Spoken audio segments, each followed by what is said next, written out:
What is up, everybody? Thanks for checking out Hunt, Shoot, Live. Pumped about this episode. Got a new product on here that I had never even heard of, and I've also never done a boot or a shoe review on the channel before, so this is a first. But I have the KalKal waterproof, insulated, neoprene and rubber hunting boot. You know, similar to your muck boots or my personal favorite, the dry shod boot. You'll see there's some dirt on this.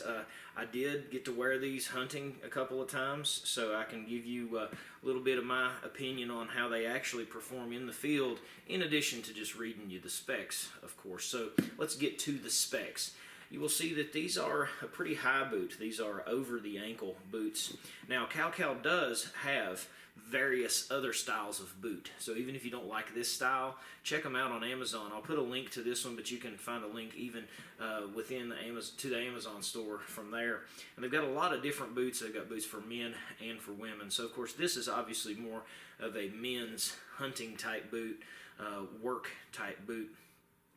It is 6mm neoprene rubber combo. So your inside is neoprene and it has a rubber shell that extends all the way to the top line. So I feel like as long as you don't puncture the leather on it, this is going to be a very, very dependable waterproof boot. And it also looks like the way they have these seams sealed on this, I don't foresee that being a problem in coming off.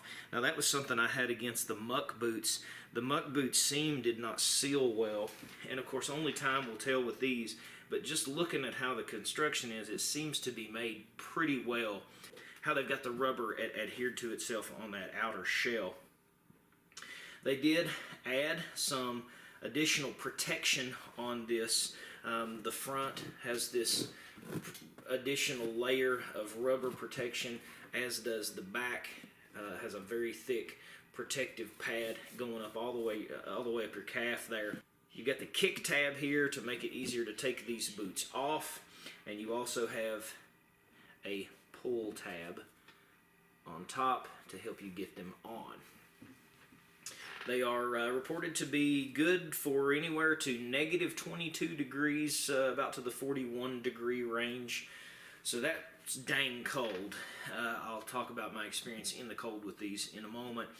They're advertised as being very breathable and comfort, insulation. Of course, they were comfortable. Let's go ahead and get into the pros and cons, I guess. The pros are it is very comfortable. It feels very good.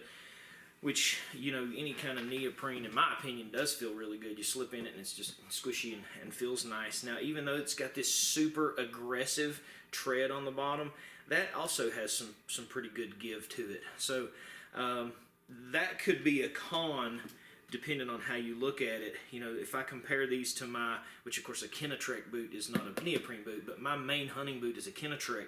The bottom of that sucker is solid as a rock. And that means it's extremely durable and it's going to be really, really good for rough country. This probably not so much, just because of, I mean, just look at that. I can squish that just with my hand.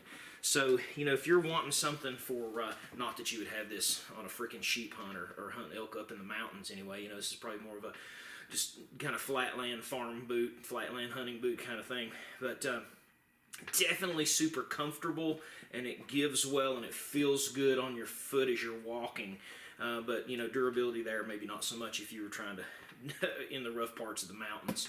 So I'll also note that though it didn't have, none of their boots had tons of ratings on Amazon, they all for the most part had good ratings. So people seem to be saying good things about all of the KalKal hunting boots, not just these. So some of the cons, the negatives in my opinion. So the length was perfect. I wear a size 12. They sent me a size 12 and that's fine. The problem for me is, which I do have a wider foot. I've just got a big foot, I guess, because in my Kenetreks I can say, you know, when I buy some Kenetreks again, I'm going to have to get like a 12 wide. These are uncomfortably tight for me. I wore these on one particular hunt. We were out for probably, you know, 3 hours, and I was ready to take them off. Immediately I noticed it when I put them on. They're just very tight. But as I said, my foot is wide. I need like a 12 wide shoe. So they don't have wide sizes from what I saw for this one specifically. So if you have a wide foot, now the length, again, length not a problem, but the width, this was too tight.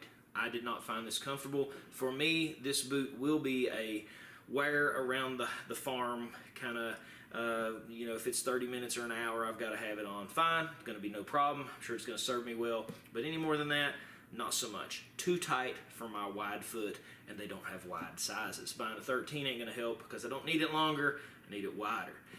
Now, as a result of that, I also had a bad experience with my feet getting cold. But those of you who have experience with boots know that a tight boot equals a cold foot.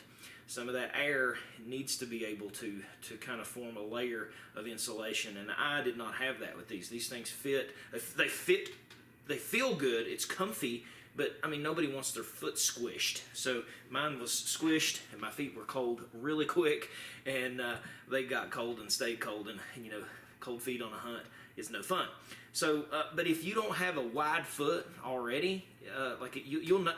If you don't have a wide foot, then it's probably not going to be a problem for you. So like if you know your other boots don't have to be wide, you're going to be fine on these. But, you know, I mentioned my Kenetrex. These are, my Kenetrex, I just kind of like, yeah, next time I need a wide. These, no, they're tight enough, I need a wide. They are very uncomfortable as far as that squeeze goes. It's like a nice squish, but who wants to be squished for a long time, you know? So, and one more complaint that I have, it's obviously not a deal breaker, but my dry shods fold down so easy. You know, these tall boots, they're easy to put on. They're easier to put on if you're able to fold them down and tuck your pants in. You know, put them on and tuck your pants in and then pull them up. So you can fold it down, but as you can see, it is not as easy as a muck boot, or my favorite is the dry shod, and it really, see, that didn't really even go down as far as I wanted it to. So that process is a little bit more complicated than it should be, but that is because they have added this extra durability on the outside. They've got this extra layer of rubber on the front, and they've got this extra layer of rubber for your ankle on the back, so that's why it's hard to fold down. Now, even in doing that, I was kind of wondering long term if folding it down, folding it back up, if that would cause the front piece of leather and the back piece of leather to start coming off. I don't know, only time will tell. But again, it seems like these are melded together pretty well. It doesn't seem like it's cheaply done. So hopefully that will hold together. But I mean, overall, you know, I think the foot width problem is my main thing. But you know, if you don't have wide feet, you know, if you're looking for a good neoprene type, rubber type boot, you should check out KalKal. Definitely don't write them off. And you know, most people are giving them really good reviews. So I'll put a link to the product in the video description. You guys can check them out and check all their other boots out too. They've got all kinds of different styles. They've got, you don't have to get camo. They've got solid black and some other color variations and things. But appreciate you guys for checking out Hunt, Shoot, Live. Be sure to subscribe if you haven't already. As always, God bless you. We'll catch you next time.